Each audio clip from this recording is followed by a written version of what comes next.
ये मीका का 7वां अध्याय, मीका का किताब पूरा इसराइल लोगों के बारे में। लेकिन ये जो 7वां अध्याय का में हम पढ़ते समय इसमें से कई बातें हमको सीखने के लिए मिलता है। या आज हमारे मसीह जीवन के लोगों के लिए भी सही बात है, इसलिए इन बातों को हम समझने के लिए दो झाड़ का बारे में, दो फल का बारे में बताया गया पहले वचन में। नीचे पर पहले मुझ पर हाय, क्योंकि मैं उस मनुष्य के समान हूँ जो तब पहुंचा हो जब फल तोड़ लिए गए और अंगूर बीन लिए गए हो। ना तो खाने के लिए एक भी अंगूर का गुच्छा बचा और ना पहला पका अंजीर, जिनके लिए लालायित रहता हूँ। एक ही इस्राएल लोगों का व्यक्ति का दिल का विचार रोता है। तो अंजीर में फल तोड़ने के लिए गया, वहाँ फल ऑलरेडी निकला गया है। तब क्या है तो उधर फल नहीं मिल रहा है। अंगूर का खेती में गया था, वहाँ पर भी गया, वो भी बिन गया। पहले निकल गया, बाद में बिन गया। उसके बाद क्या नहीं मिलेगा, कुछ भी नहीं मिलेगा। ऐसे एक कंडीशन है आप फल इसके बारे में। ये दोनों फल के बारे में आप एक खासियत या मुख्य बात है, इसलिए इन फलों के बारे में कुछ बातों को हम विचार करेंगे। अंजीर का बारे में हम बढ़ते समय अंजीर का फल का दो खासियत है। एक तो कुछ वचन का द्वारा हम उसमें शामिल करेंगे। थाकावारी के बारे में यीशु मसीह बताता है। यूहन्ना का 15वां अध्याय का 5वां पद में पढ़ेंगे तो मैं ताकलता हूँ। तो यीशु मसीह ताकलता, ये ताकलता के बारे में हम पढ़ेंगे तो ताकलता का खासियत एक प्रभु यीशु मसीह अपना ब्लड को ताकरस का तुल्या में लाया है। ताकरस प्रभु यीशु मसीह का जो लोगों का एक उदाहरण चिन्ह रूप से प्रभु यीशु मसीह बताया है। और उसमें का और एक खासियत है, तो यीशु मसीह का ब्लड में इसमें तुलना करता तो आत्मिक तौर से मरा हुआ लोगों को जीवन देने के लिए जो जीवन ब्लड का आवश्यकता है, तो इसलिए ये ताकरस शारीरिक तौर से भी ये इस्राएल लोगों के दोनों फोर मुख्य फोर रखते, तो उनके खुशियां मनाने के लिए भी ये ताकरस इम्पोर्टेंट है। और कहीं हमारे मन का परिवर्तन के लिए भी ताकरस से पीने के बाद इंसान नशा हो जाता है। तो हुई हमारे आत्मिक जीवन में सारी संसारी बातों को छोड़कर आत्मिक बातों के लिए एक मनसुराव का आवश्यकता है। इस प्रकार ताकरस से दो गुण का दर्शाता है। दूसरे एक अंजीर के बारे में हम पढ़ते समय उधर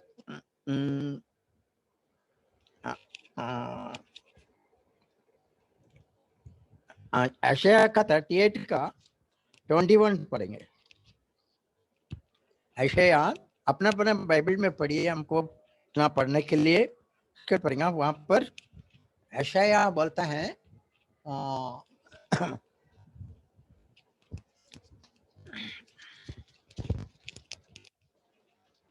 एशिया का 38 का 21 पढ़ेंगे।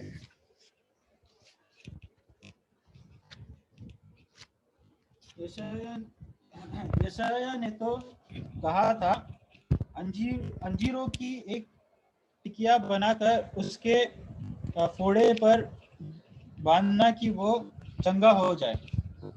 वो उशिया राजा के बारे में पढ़ता है। तो वो बीमार हो गया है, एक बीमारी ऐसा बीमारी है, वो कैंसर है। इंग्लिश बाइबल में लिखा है वो कैंसर है। तो अंजीर का फल का एक खासियत है, वो बीमार को चंगा करने वाला एक फल है, तो दवाई के रूप से भी इस्तेमाल करते हैं। अब एक वचन पढ़ेंगे और शारीरिक तौर से भोजन के लिए भी एक मुख्य बात है। और उधर ही पढ़ेगा यिर्मयाह का 8 का 13 भी पढ़ेंगे। पढ़ो।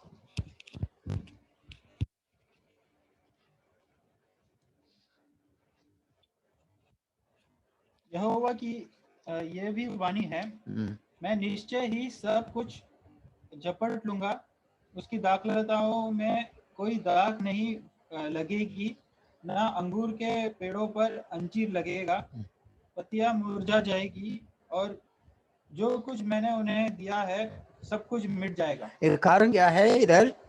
अंजीर अंगी को मैं अपना भलाई के लिए दिया गया, तो परमेश्वर यहाँ पर बोलता है या मिटा देगा बोलेगा। तो इस्राएल लोग परमेश्वर का वचनों को मानना है, पालन करना है, तो ये आशीष वो अपने लिए प्राप्त करेंगे। परमेश्वर का लोगों को अलग किया है, संसार से अलग किया हुआ लोग है इस्राएल लोग। उन लोगों को परमेश्वर संसार का आशीष भी देते समय उनके वचन जब ये पालन करेंगे, उनके कहना मानेंगे, तभी इस संसार के आशीष वो अपने जीवन में अनुभव करेंगे। लेकिन वो लोग का ये सारी बातों को नुकसान करेंगे, नष्ट करेंगे बोलते तो उसका कारण क्या है? उन लोग परमेश्वर का वचनों को बराबर पालन नहीं किया है। मत्ती का 21 का 18 और 19 पे पढ़ेंगे। मत्ती 21 18 और 19 पे पढ़ेंगे। प्रातः काल नगर को लौटते समय उससे भूख लगी, तो वो मार्ग के किनारे एक अंजीर के पेड़ को देखकर उसके पास गया, परंतु उस पर पत्तों के को छोड़ कुछ भी नहीं पाया। तब उसने उनसे कहा, अब से तुम्हें कभी फल नहीं लगेंगे। अंजीर का पेड़ उसी क्षण सूख गया। अभी देखिए यहाँ पर प्रभु यीशु मसीह क्या परमेश्वर चाहता है, परमेश्वर का लोगों के लिए फल मिलना है। इस्राएल लोगों को उस कारण के लिए बनाया जो वे उनके द्वारा परमेश्वर के लिए वो परमेश्वर का योग्य चाल चलना है। तो इधर वो अंजीर का पेड़ लोगों का पेट का भूख मिटाने के लिए अंजीर लगाया गया। तो इधर प्रभु यीशु मसीह आते समय उस अंजीर का पेड़ में फल नहीं है, वहां लिखा है जब भूख लगे वो अंजीर का पेड़ के पास आया, उनको वो फल नहीं मिला है, इतने बड़े अफसल लेकर तो इसमें फल नहीं मिला, तो अंजीर का पेड़ वहां पर सूखा। इस प्रकार इस सचमुच में शारीरिक तौर से भी एक सच्चाई है, आत्मिक तौर से भी एक सच्चाई है। और एक बार लुका में भी लुका का 13वां अध्याय में भी 6 से 9 से पढ़ेंगे तो उधर के भूमा पत्ते माने जाएगा। तो मीका का 7 का 1 का सच्चाई बात ये है, अंजीर और अंगूर ये दोनों परमेश्वर का लोगों के लिए प्रभु परमेश्वर का योजना है। हमारे द्वारा हमारे जीवन में फल मिलना है। हमारे शारीरिक छोर से संसार जीवन के लिए भी वो फलाई के लिए बना है, आत्मिक जीवन के लिए भी हम लोग का एक जीवित व्यक्ति बनकर जीना है। ये बातों को इधर ध्यान से पढ़ेंगे तो मालूम पड़ते हैं। तो इसलिए मीका का 7वां का 1 पहले पद का मात्रा यह है। अब ये बोलकर तुरंत आगे पढ़ते हैं दूसरा पद में,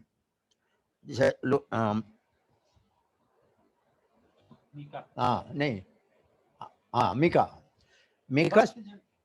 भक्तजन पृथ्वी पर से नष्ट हो जाएंगे और मनुष्य में एक भी खराब व्यक्ति नहीं रहा।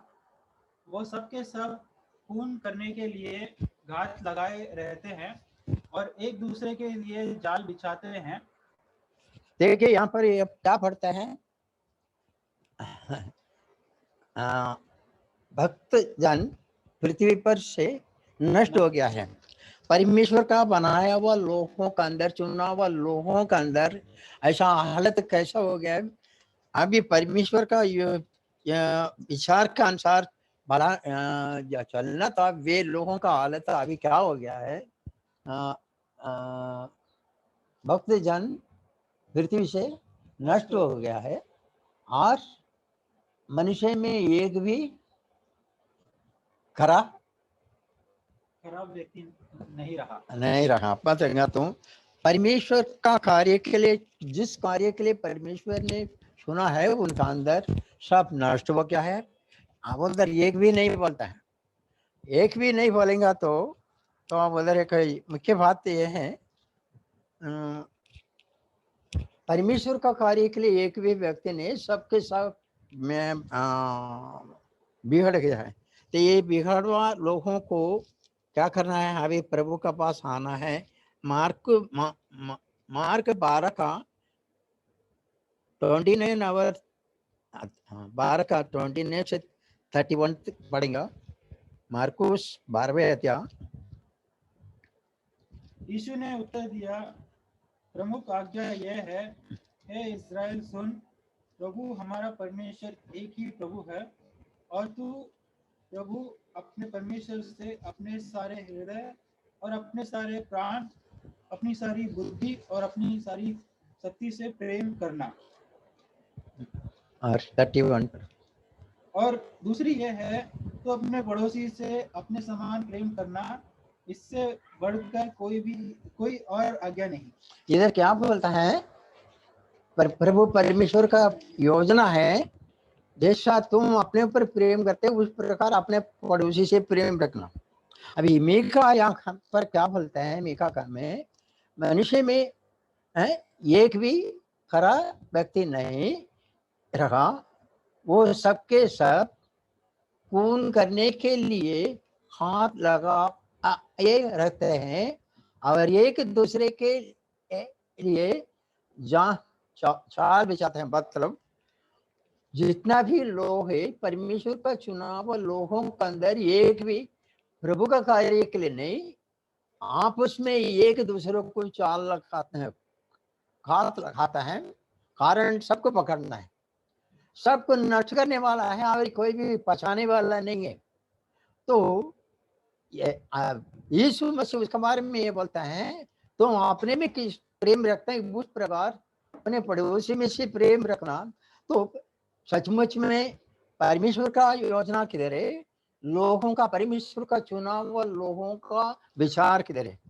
हम परमेश्वर का संतान बोलता है या आज हमारी मसीह लोगों का अंदर भी ये विचार का हमें परख कर देखना ना मालूम पड़ेगा। हम प्रभु यीशु मसीह का द्वारा नया जन्म पाया हुआ लोग है, परमेश्वर का संतान है। क्या हम परमेश्वर का संतान का, परमेश्वर का गुण हमारे अंदर है, हमको फर्क कर देगा। ये हमारे आत्मिक जीवन के लिए मुख्य बात है।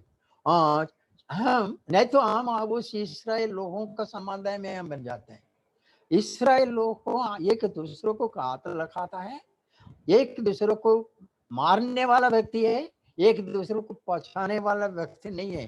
प्रभु परमेश्वर हमें सृष्टि किया हुआ परमेश्वर का दिल कितना दुखी होता है। इसलिए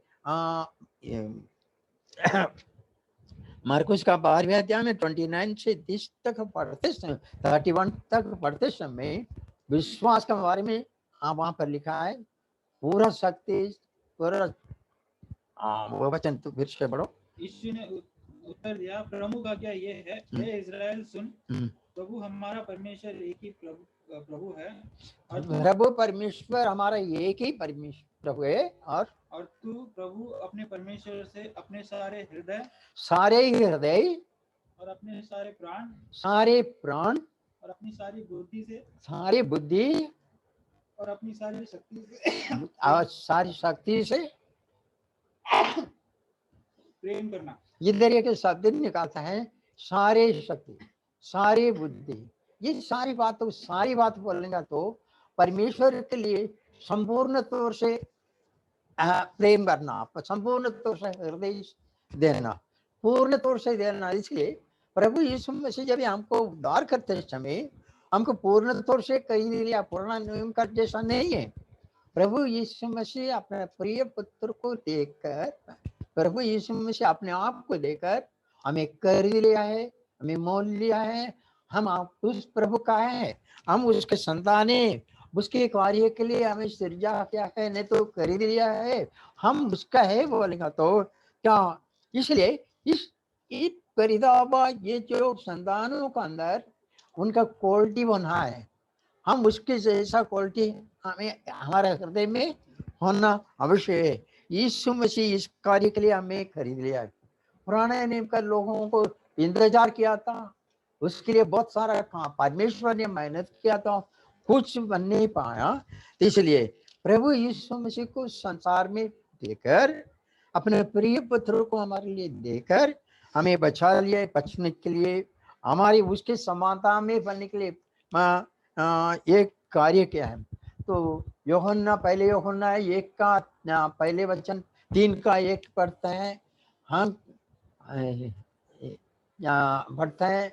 एक प्रिय अभी तक हमें मालूम नहीं है हम क्या कुछ होगा, हम परमेश्वर का संतान है, इसका आगे हमें क्या कुछ होगा मालूम नहीं है। जब वो प्रकट होगा हम उसका समानता में होगा प्रभु यीशु मसीह का द्वारा। हमको ये जो क्वालिटी हमें बनाया है, हम उसकी समानता में हमें बनाया गया है। तो इस कारण परमेश्वर का लोगों को ये बातों को समझकर, तो हाँ अभी हम प्रभु का लोग है ये समझ कर क्या करना है इसका बाद में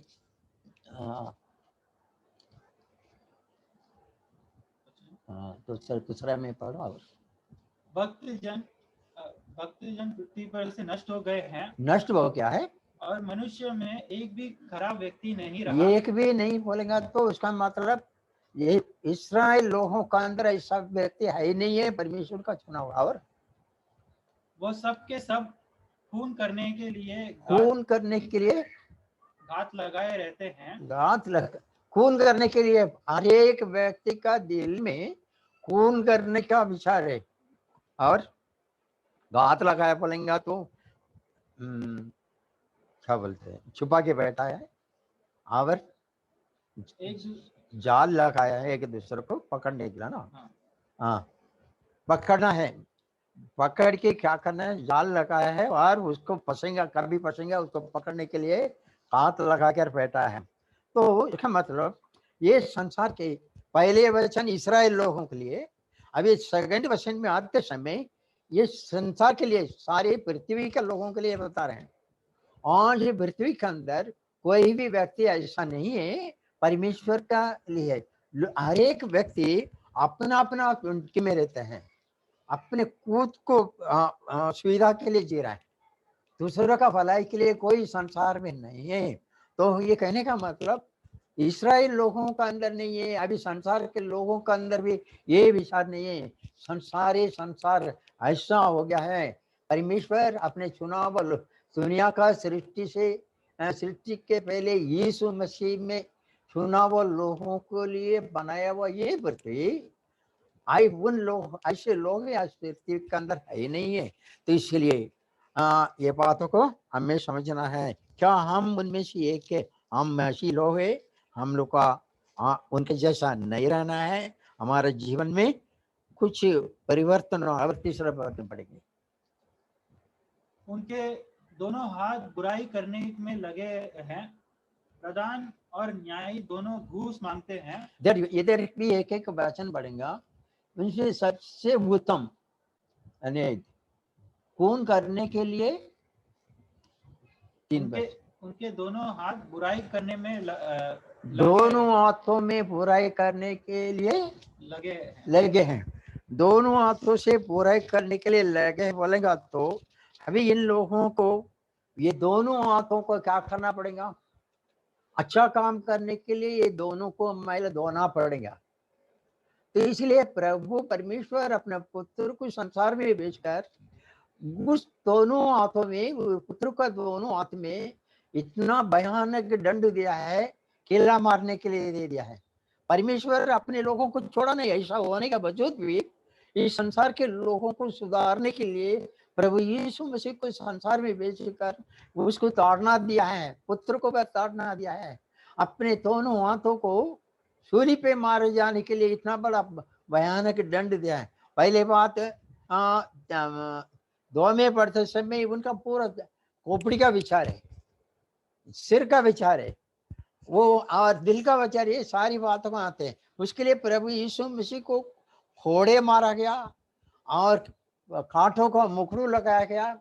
ये सारी बातों को कर कर दंड देकर उन लोगों को बचने के लिए एक अच्छा मौका अवसर करके रखा है। अभी तीसरा पद में लिखता है उनके दोनों हाथ बुराई करने में लगे हैं, बुराई करने में लगे हैं और प्रधान और न्यायी दोनों घूस मांगते हैं। घूस मांगने वाला व्यक्ति बन गया है।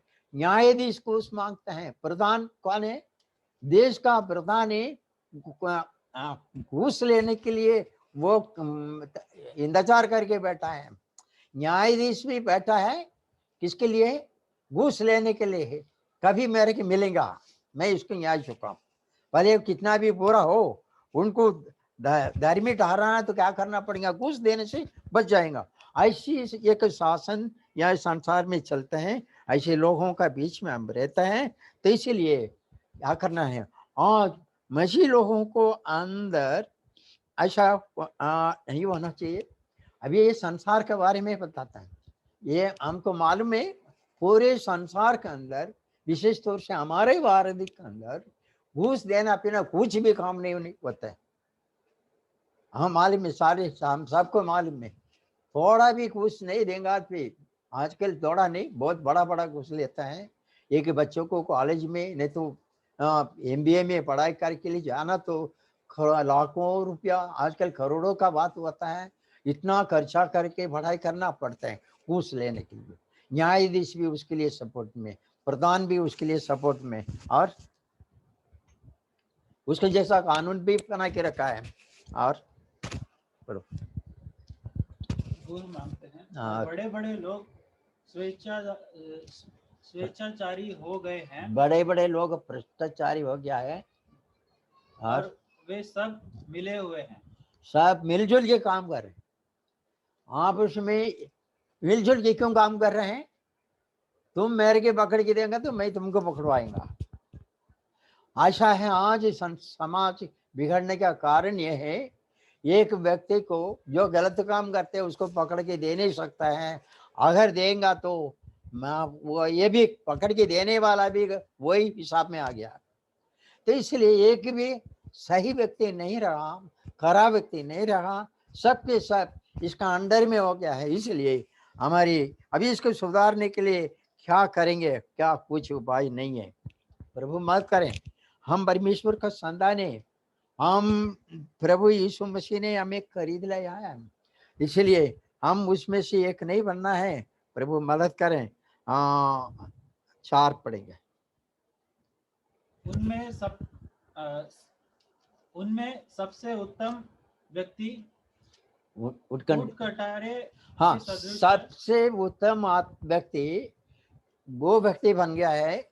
ऊंट कटारे इतना भयंकर एक अच्छा फल देने के लिए रखा हुआ व्यक्तियों का हालत ऐसा हो गया है। ऊंट कटोरे बोलेंगे तो उनमें कांटा लगा हुआ है। उसको छुएंगा तो तुरंत हमको खून आएगा, ऐसा कांटा लगा है। ऊंट कटारे हो गया। और सबसे खरा मनुष्य कटीली झाड़ियों के तुल्य है। हाँ, सबसे खरा मनुष्य कटेली झाड़ी के तुल्य है। कटेली झाड़ी के तुल्य है। खरा व्यक्ति बोलेंगे तो अभी खरा व्यक्ति के बारे में ऐसा बढ़ेगा तो फिर अच्छा व्यक्ति कौन रहेगा? हम अंदाज करेंगे। ये वो मीका लिखने वाला कितना अपना लोगों के बारे में इस प्रकार बताना। और बढ़िया, तेरे पहरुओं का कहा हुआ दिन अर्थात तेरे दंड का दिन निकट आ पहुंचा है। पहरुओं का बोलेगा तो वो वॉचमैन ड्यूटी करने वाला है। बराबर ना? तेरे पहरुओं का कहा हुआ दिन अर्थात तेरे दंड का दिन निकट आ पहुंचा है। दंड देने का दिन निकट आ पहुंचा है। अभी इतना भयंकर ये कुल्लम गुल्ला बुराई करते हैं, कोई कराई नहीं है भाई, इसको सबको दंड देना ही पड़ेगा। ऐसा एक समय पर परमेश्वर बोलता है आ गया है। और अब वे घबरा जाएंगे। घबरा जाएंगे। और 5 पढ़ो। पड़ोसी पर भरोसा मत कर, किसी मित्र पर भी विश्वास न कर। हाँ, बस यहाँ पर इधर लिखने वाला बोलता है अभी पड़ोसी पर भरोसा मत करो। प्रभु यीशु मसीह बोलते हैं तुम्हारे जैसा तुम्हारा पड़ोसी में प्रेम रखना बोलता है। तो ऐसे लोगों का साथ हम कैसा व्यवहार कर सकते हैं। तो इसलिए प्रभु यीशु मसीह इसकी एक ही उदाहरण बताया, तुम शत्रुओं से प्रेम रखना। तो बुरे लोगों से प्रेम रखना, शत्रुओं से प्रेम रखना बोलेगा तो परमेश्वर का लोगों का अभी इन लोगों से हमको प्रेम करना पड़ेगा। इनके बीच में प्रभु यीशु मसीह का लोगों को रखा है। इसीलिए अभी प्रेम करने के लिए हमको बहुत लंबा जाने का जरूरत नहीं है। परमेश्वर का लोगों को शत्रुओं से प्रेम करने के लिए प्रभु यीशु मसीह बोला है। इस कारण अभी हम अच्छे लोगों को ढूंढकर सुसमाचार सुनाने के लिए हम जाने की आवश्यकता नहीं है। या हमारे पड़ोसी है, अभी हमारे शत्रु बन के बैठा है, उन लोगों से हमको प्रेम करना है। हम बहुत लंबा जाने की जरूरत नहीं है। प्रभु का लोगों के लिए सुसमाचार का सेवक के लिए एक इजी रास्ता है, एकदम सरल रास्ता है। हमारे प्रभु यीशु मसीह जो बोला है, आज हमारे जीवन में, हमारे देश में हो, हमारे आजू बाजू के लोगों के बीच में हो, सुसमाचार का काम के लिए कोई रुकावट नहीं है। हम समझते हैं रुकावट हो गया है, कहाँ रुकावट हो गया है। जब यीशु मसीह का वचनों को हम ध्यान से पढ़ेंगे तो मालूम पड़ेगा। शत्रुओं से प्रेम करने बोला ना, तो शत्रुओं से प्रेम करना तो क्या करेंगे, हम हिम्मत बांधेंगे, उनके साथ प्रेम से व्यवहार करेंगे, उनको परमेश्वर का वचनों को सुनाने के लिए हम हिम्मत बांध देंगे, वचनों को अध्ययन करेंगे।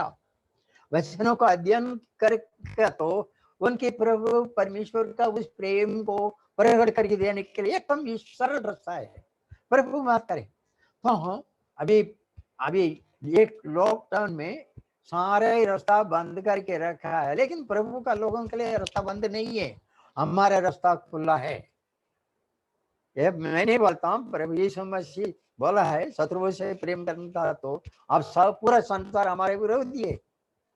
परमेश्वर का लोगों के लिए विरोध में खड़ा है, परमेश्वर का सेवकों के लिए, सेवकों के लिए विरोध करके हमें खड़ा है। इसलिए हम, हमारे शत्रु हमारे सामने हैं, उनसे प्रेम करना है, उनके वचन सुनाना। तो क्या करेंगे, परमेश्वर का वचनों को हम ध्यान से पढ़ना है, अध्ययन करना है, अध्ययन किया वो वचनों को हम इस्तेमाल करना है। इस्तेमाल करने का जाएंगे तो क्या होगा, उनका होगा, 2 में 1 होगा, यहाँ तो उद्धार होगा, नहीं तो हमारा छुट्टी होगा, कोई बात नहीं। तो उद्धार पाने के लिए, लोगों को उद्धार में लाने के लिए ऐसे लोगों का बीच में परमेश्वर में रखा है। इसलिए प्रभु का लोग पीछे नहीं हटना है, हिम्मत बांधना है, लोगों का, हमारे शत्रुओं को सुनाना है। प्रभु मदद करें। और क्या पढ़ा, वही किताब इधर विश्वास करने के लिए, हाँ, पड़ोसी पर भरोसा नहीं करना, किसी मित्र पर भी विश्वास न हाँ, मित्र पर भी विश्वास नहीं करना बोलेगा तो ये साफ देंगे। हम यीशु मसीह के बारे में पता है, तो अपने मित्रों से, नहीं तो अपने भाइयों से प्रेम रखते हैं, उसे क्या तुम्हारा लाभ है, ऐसा बोल के ये इधर पुराने नियम में लिखा है। उसको विश्वास नहीं करना बोलेगा तो वो जाल लगा हुआ है, ऑलरेडी जाल लगाकर हाथ लगा के बैठा है। इसीलिए पुराना नियम का लोगों को कभी भी वो बच जाएगा, कभी भी उसका जाल में बच जाएगा, पकड़ लेगा। नया नियम में नया नियम में ऐसा नहीं है, वो कितना भी जाल लगाने तो जाल लगेंगे तो हमको उसको सुधारना है। प्रभु यीशु मसीह बार बार अपने ये वचन पता है, भेड़ियों का बीच में भेड़ों को बेचता है, ऐसा अपने शिष्य लोगों को पढ़ा। तो हम भेड़ियों को भेड़ बनाने वाले व्यक्ति है। शत्रुओं से प्रेम करना, खाने वाला भेड़ी क्या बीच में उनको भोजन के लिए जो तैयारी करके रखा है, उनको बेचता है, भेड़ों को बेचता है। शायद वो खा भी सकते हैं, लेकिन एक विश्वासी क्या करना है, उनके बीच में जाते टाइम उनका भोजन भी नहीं बनना है, बल्कि उसको अपना वश में लाना है प्रेम भाव से। तो कठिन बात है, तकलीफ बात है, प्रभु माफ करें। इन बातों को हम समझ कर क्या करना है, प्रभु का सेवकाई में उतारना है। और क्या पढ़ते हैं, मित्रों से इधर विश्वास के बारे में संबंधित लिखा है, पड़ोसी पर मत भरोसा रखना, मित्र पर विश्वास नहीं करना, और वरन जो तेरे सीने से लगकर सोती अरे है, बाप रे, ये बहुत बड़ी बात है। मेरी सीने से, तो हमारे पत्नी के बारे में लिखा है, कहना विषय उससे भी सावधानी से बोल। सावधानी से बोलना पड़ेगा, तो वो डिक्लेयर कर देंगे। हाँ, या हमारा पत्नी का ऊपर भी सावधानी से रहने के लिए बोलता है।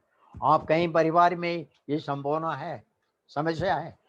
हम मुझे मालूम में बहुत सारे परिवार के अंदर, विश्वासी परिवार के अंदर हम देखते हैं, पति किधर है पत्नी किधर है, ऐसा हो गया है हमारे सामने, ऐसा है। तो ऐसे सीने में लिपटने वाले तुम्हारे पत्नी के ऊपर भी सावधानी रहना, कुछ बातों को बोलना नहीं, छुपा के रखना है। तो ये गंभीर बात है, परमेश्वर का लोगों को ये समझना। मेरा भाइयों, आज जो शादी करने के लिए तैयारी में है, उन लोगों के लिए हम ये बात बोलना चाहता हूँ। आप ये नहीं सोचना मैं शादी करने के बाद मेरा पत्नी मेरे को पूरा आदर करके मेरा पूरा करेगा, ऐसा नहीं सोचना। ऐसा समझकर शादी नहीं करना। शादी करना है, परमेश्वर का एक योजना है, वो करना है। लेकिन ये नहीं समझना मैं जैसा मेरा पत्नी विश्वास, मेरा विचार क्या है उसी विचार का आधारित हम कर रहे हैं, तो वो पक्का नहीं करना। आपका विचार होगा अलग, वो उनका आत्मीय परिस्थिति और कुछ होगा। तो इसलिए उसको सामना करने के लिए शादी करना, परमेश्वर का वचनों को पालन करके तैयारी भी रहना है। प्रभु माफ करें, अपने पत्नी से भी सावधानी रहना है बोलता है। और पढ़िए, क्योंकि पुत्र अपने पिता का अपमान करता है, पुत्र अपने पिता का अपमान करता है, पुत्री अपनी माता के और बहू अपनी सास के विरुद्ध खड़ी होती है। तो ये प्रभु यीशु मसीह भी इस वचन से लेकर बोला, एक जगह पर बताए क्या करते हैं, एक घर का दुश्मन अपने परिवार के लोग है। तो इसलिए परमेश्वर का सेवक के लिए जब ये आता है, तो ये पुराने नियम का लोगों के लिए ऐसी परिस्थिति है, एक भी नहीं रहा, सबके सब ऐसा पूरी हालत में क्या है। लेकिन हमारे बारे में ये जरूरी है, हम इन लोगों का बीच में प्रभु हमको रखा है, तो इसलिए प्रभु माफ करें। हम इन अब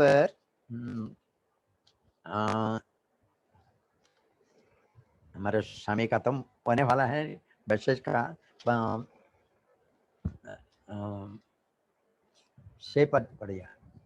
क्योंकि पुत्र अपने पिता का अपमान करता है और पुत्री अपनी माता के और बहू अपने सास के विरुद्ध खड़ी होती है। ये आज का परिवार का समस्या यह है।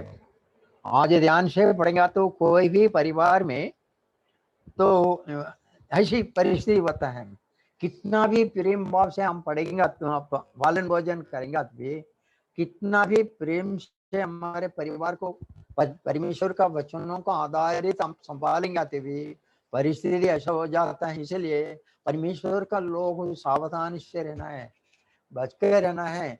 परमेश्वर का लोग अपने एक ही विचार के साथ रहना है संपूर्ण तौर से।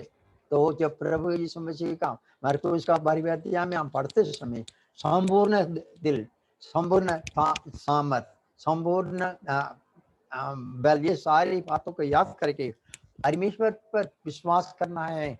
पूर्ण तौर से प्रभु के लिए समर्पण किया हुआ एक जीवन हमें चाहिए, तभी हम प्रभु के लिए एक स्थिर व्यक्ति बन सकते हैं।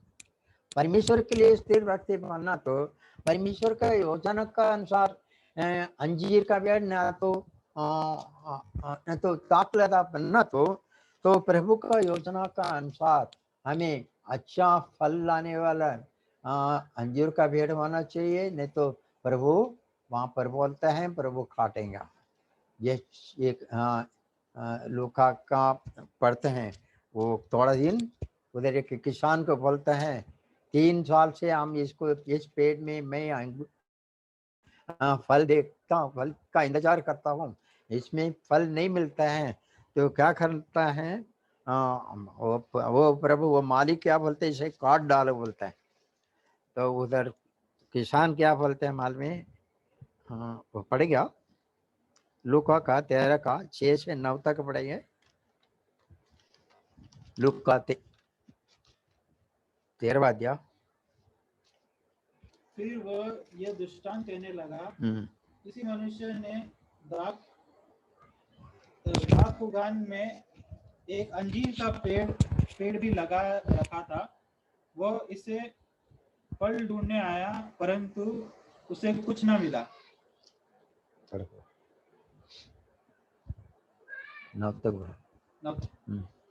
तब उसने माली से कहा, देख मैं 3 वर्षों से इन अंजीर के पेड़ में फल ढूंढता आया हूँ, परंतु कुछ नहीं पाता। इसे काट डाल, यह भूमि को व्यर्थ क्यों गिरे रहे। उसने उसको उत्तर दिया, स्वामी इस वर्ष भी इसे रहने दे, मैं इसके चारों ओर खोद कर खाद डालूंगा। अगले वर्ष यदि यह फल दे तो ठीक है, अन्यथा इसे काट डालना। तो परमेश्वर अपने लोगों के लिए एक चांस देते हैं। वो माली क्या बोलते हैं, माली से बोलते हैं काट डालो, किसान से बोलता है काट डालो, लेकिन किसान उसके लिए विनती करता है, तो हम क्या करते हैं, इसको रहने दो, ये साल भी रहने दो।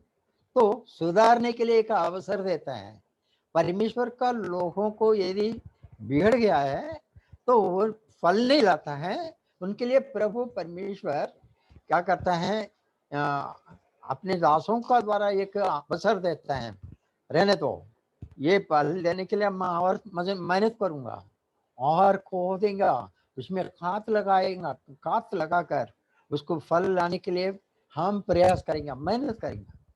तो परमेश्वर का लोगों के लिए एक अच्छी बात है। हम प्रभु इस संसार में हम रहते हैं, प्रभु का कार्य के लिए हम रहते हैं। हम लोगों को सुधारने के लिए एक अच्छा मौका प्रभु से प्रभु का कार्य के लिए हमें रखा है। बिखरा हुआ लोगों को सही रास्ता में लाना हमारा काम है। तो इसलिए हम उस दुश्मन को विरोध नहीं करना, दुश्मनों से प्रेम करना है, प्रेम करके परमेश्वर का वचनों को सुनाने लायक हम अध्ययन करके तैयारी में रहना है। क्या करेंगे, प्रभु अपने कार्यों के लिए हमें इस्तेमाल करेंगे। हमारी प्रार्थना प्रभु सुनता है, हमको अवसर देते हैं, वेट करते हैं, जल्दीबाजी नहीं करते हैं, हमको समय देते हैं सुधारने के लिए। प्रभु इन वचनों से और देते हैं। और पढ़िए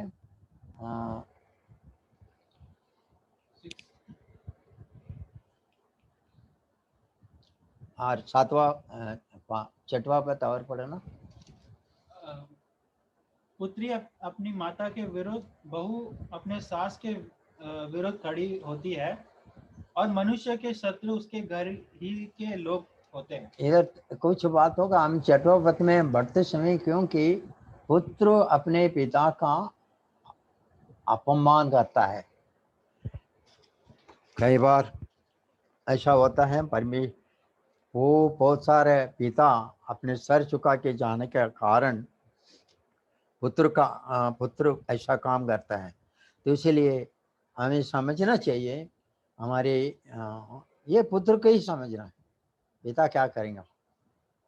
पिता का भी सिखाने का तरीका अलग किसे सिखाऊंगा, इस कारण होगा शायद अभी सुधरना है। और पुत्री अपनी माता के और बहू अपनी सास के विरोध खड़ी होती खड़ी होते हैं। तो बड़े हो गया तो क्या करेगा। अभी एक कुछ दिन का पहले एक मैडम ने अपने पिता को थप्पड़ मार गया। बोले आप पढ़ा होंगे, पेपर में आया कहानी। हाँ, पेपर में आया हुआ एक कहानी है। अपने ही पिता को वो पिता मारने के लिए गया तो हाथ पकड़ लिया, तो मेरे के मार गया तो मैं तुम्हें मारेगा। ऐसा एक समाज में हम रहते हैं, क्योंकि पिता का विचार था वो लड़की को अच्छा डॉक्टर बनना था, लेकिन वो और कुछ लाइन ढूंढ गया। अभी लास्ट में ऐसा हो गया है, तब से वो अपना पिता और बेटी का विरोध में झगड़ा चालू है, अभी भी है तमिलनाडु। तो ये मैं वहां पर नहीं जाता हूँ। तो इसलिए ये सब इसलिए होते हैं, परमेश्वर का वचन बोलता है, परमेश्वर का वचन लिखा, ये सब पूरा होना है। तो इसलिए हम विश्वासी है, हमारे परिवार में ऐसा नहीं होना चाहिए। कम से कम हम हमारे परिवार को संभालना है, हम हमारे बच्चों को सही मार्गदर्शन में लेना है। हमारे बच्चे परमेश्वर का वचनों को पालन करने वाले बच्चे बनना है। वचन ने पालन करेंगे तो हमारे परमेश्वर का परिवार में भी ये हाल हो सकता है। वचन हम बराबर पालन करना है, इसलिए हम वचन का छोड़कर आउटलाइन में हम सीखने के लिए जाएंगे तो हमका हमारे भी यही हालत होगा। परमेश्वर का लोगों को परमेश्वर का पवित्र शास्त्र पढ़ना है। उन वचनों को हम जब भी पालन करेगा तभी हम वचन के अधीनता व्यक्ति बनेगा। तो और मनुष्य के शत्रु उसके घर ही के लोग होते हैं। हमारे शत्रु, अभी इधर शत्रुओं का बारे में बताया, अभी शत्रु कहाँ शुरू हो गया है, ये वचन का आधारित।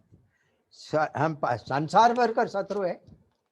अभी ये वचन या क्या दर्शाते, शत्रु परिवार के अंदर ही है। तो इसीलिए परिवार के लोगों को पहले सुनाना है। हम हमारे परिवार के लोगों को सही मार्गदर्शन देना है, वचन का स्टडी देना है, वचन का जानकारी देना है, वचन का पालन करने वाला व्यक्ति बनना है, हमेशा व्यक्ति। तो क्या होगा, हमारे शत्रु तो दूर हो जाएगा। हम सब मिलकर प्रभु के लिए कार्य करेंगे, पूरे परिवार मिलकर परमेश्वर का कार्य के लिए तैयारी हो जाएगा। तो परमेश्वर का वचन का आधारित एकता दर्शाता है। प्रभु का लोग आपस में एकता होना, वो परिवार का अंदर पहले होना बहुत आवश्यक है। परिवार के अंदर एकता नहीं तो आगे हमारे खाड़ी खींचने वाला नहीं है, हमको परेशान के ऊपर परेशान आते रहेगा। इसलिए वचन का आधारित पहले परिवार के अंदर परमेश्वर का वचन पालन करने वाला परिवार बनना अवश्य है। तो 7वां पद पे पढ़ेंगे।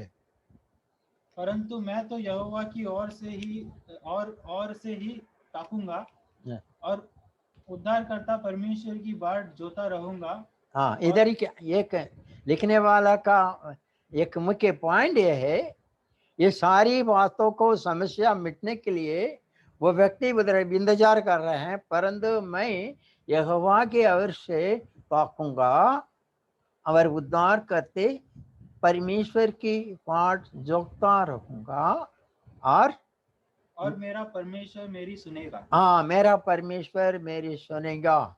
इंतजार करते थे, लिखने वाला उस समय से इंतजार करता है एक उद्धारकर्ता के बारे में। इस समस्या को मिटाने के लिए परमेश्वर का ओर से देखते रहते हैं।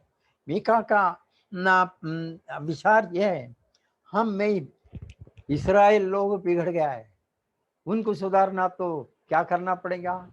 हमारे इस्राएल लोग ऐसा बैरी बन गया, एक भी नहीं है, सबके सब नष्ट हो गया है। इन लोगों को सुधारने के लिए एक उद्धारकर्ता का इंतजार करता है, अब उसका और ताकते रहता है। क्या करेंगे उद्धार करना। अभी पत्रुस का दूसरा अध्याय का 24-25 पढ़ेंगे। पहले पत्रुस दूसरा अध्याय का 24-25। उसने स्वयं अपनी ही देह में क्रूस पर हमारे पापों को उठा लिया, जिससे हम पाप के लिए मरे और धार्मिकता के लिए जीवन व्यतीत करे। धन्यवाद प्रभु, ये वचन परमेश्वर का ये जो उद्धारकर्ता की इंतजार किया हुआ व्यक्ति को जवाब यहाँ पर मिलता है। परमेश्वर का या हम अपने उद्धारकर्ता के लिए इंतजार किया हुआ वो व्यक्ति इधर संसार में आया है, वो स्वयं परमेश्वर आया है, जो अपने बिगड़ा हुआ लोगों को असी नरक में जाने के लिए नहीं दिया है, उनको बचाने के लिए वो निर्णय लिया है, संसार में आया है। कोई उनको पहचाना नहीं है, पहचान करके देने के लिए आया है, शरीर लेकर आया है, हमारे सारे पापों को अपराधों को अपने शरीर में लेने के लिए आया है। वो व्यक्ति क्या क्या है, हा? अपने ही बढ़ो 24 जिससे हम पाप के लिए मरे और धार्मिकता के लिए जीवित व्यतीत। हाँ, पाप के लिए मरना है, धार्मिकता के लिए जीना है और जीवित व्यतीत करे, क्योंकि उसके घाव से तुम स्वस्थ हुए हो। हाँ, उसके घाव से हम स्वस्थ हो गया है। आज परमेश्वर का लोगों को ये जो अनुभव प्रभु यीशु मसीह के द्वारा हमें मिलता है, वो उद्धार करता आया है, 2000 साल पहले आया है। हाँ, हमें इस सारे संसार के लोगों को उद्धार करने के लिए आया है, सारे संसार के लोगों को अपराधों को अपने ऊपर लिया है। हाँ, घोड़े मारा गया, कांटों को मुकुट लगाया गया, निंदा अपमान सह लिया है, मुंह पे थूका है, थप्पड़ मारा गया है, तो अंत में उसको सूली पे कांटों का कीले मारकर अपना प्राण दिया है, ताकि उसमें होकर हम धार्मिकता का जीवन बिताना है। पतरोस बोलता है, हम परमेश्वर का धार्मिकता का जीवन बिताने के लिए प्रभु परमेश्वर अपने लोगों को नष्ट होने के लिए नहीं दिया है, बचाने के लिए रास्ता बना के व्यवस्था बना के रखा है। हम बच सकते हैं, कौन सा भी बुरा गुनहगार क्यों ना हो, अपने भाई के लिए खात लगाने वाला क्यों ना हो, कितना अपने माँ बाप का नहीं तो बेटा पिताजी का, ऐसा कई बातें यहाँ पर वर्णन किया। ये सारी को हल यीशु मसीह का शरण कराना है, उसके द्वारा हम उद्धार पाना है, उद्धार पाकर उसके संतान होकर उसके लिए जीना है। प्रभु मदद कर इन वचनों का द्वारा परमेश्वर आने वाले समय में इन सारी वचनों को याद करते हुए और भी प्रभु का कार्य के लिए हम रिश्ते में हो जाएंगे। प्रभु इन वचनों से हमें आशीष दे।